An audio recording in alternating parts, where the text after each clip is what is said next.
Before there was John Legend, there was John Roger Stevens. Legend was a nickname that some of my friends started calling me. I think it was because I sounded like a lot of the artists we grew up listening to. A musician with more than a dozen hits, like All of Me. All of me loves all of you. He's also an actor on screen and on stage in Jesus Christ Superstar. Have to know, my Lord. Just last month, Legend made history, becoming the first black man to achieve EGOT status.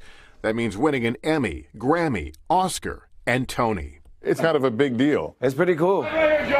John Legend lives his life in public, sharing family moments with wife Chrissy Teigen and their 2 children, Luna and Miles, as well as his passion for social causes. He founded the group Free America, dedicated to criminal justice reform. A lot of your passion on this, I understand, comes from personal experience. Your mom had her struggles with the system. My mom did, and my I had other family members that have been locked up. I had community members that have been locked up. And so this is not an abstract problem. This is something that's real and that we've experienced in our own family.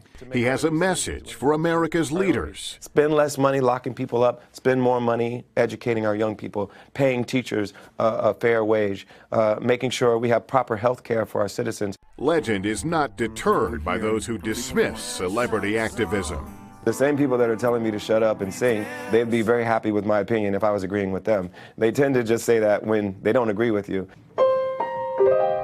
The man who wrote Ordinary People says those are the people he's trying to help.